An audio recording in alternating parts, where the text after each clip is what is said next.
थोड़ा सा भी साधना का भी अहंकार हमारे प्रभु को पसंद नहीं है। तो हनुमान जी तो ज्ञान समुद्र है, भगवान शंकर ही तो हनुमान जी बने हुए हैं। वो रामेश्वर रूप से उनकी पूजा कर रहे हैं और वो हनुमान जी रूप से उनके चरणों को अपनी गोद में धारण किए हुए हैं।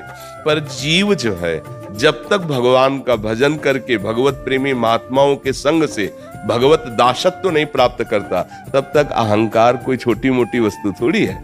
इसी से पूरा सृष्टि का संचालन होता है। संस्कृति मूल शूल प्रद नाना, सकल शोक दायक अभिमाना, ताते करें कृपा निधि दूरी, सेवक पर ममता अति भूरी। भगवान अपने सेवक को बहुत प्यार करते हैं, वे जहरीला फोड़ा रहने नहीं देते। ये अहंकार जहरीला फोड़ा है, ऑपरेशन करके बाहर कर देते हैं। भगवान को देख करके गरुण जी का संशय में हो जाना ये आश्चर्यचकित बात है।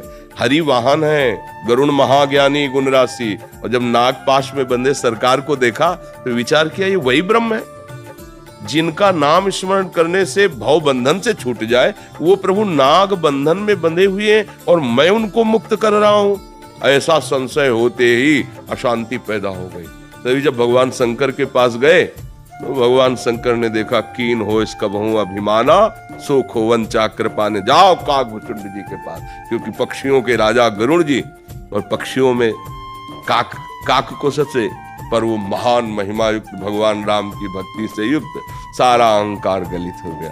अहंकार जहां प्रभु को भूले और अपनापन शरीर को लेकर या किसी को ले गुण को लेकर हुआ, वही अहंकार हो जाएगा।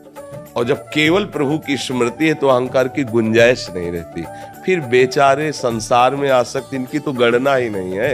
हम तो साधक तपस्वी महात्मा की बात करते हैं कि अगर भगवत विस्मरण हो जाए तो अहंकार वहां भी प्रवेश कर जाए।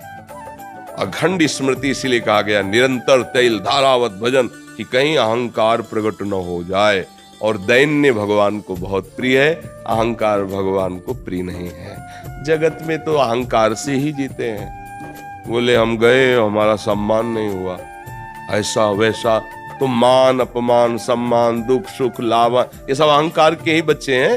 अहंकार में ही सब ये है। और जब साधु का अहंकार गलित हो जाता है तो शत्रु मित्र सम जानी, मान मान अपमान सम, दुख सुख लाभ न हानि, यह जो कृपा हरिवंश। न दुख है, न सुख है, न लाभ है, न हानि है, न मान है, न अपमान है, न निंदा है, न स्तुति है, न शत्रु है, न मित्र है। वो भगवदानंद में, वो भगवान के प्रेम में मगन महात्मा होता है। तो नाम जप करे, संतों की वाणी खूब ध्यान से सुने और अपने आचरण अच्छे करे, तो भगवान की कृपा से धीरे धीरे अहंकार जो हमें जन्म मरण के चक्कर में फंसाता है, उससे हमारी मुक्ति हो जाती है।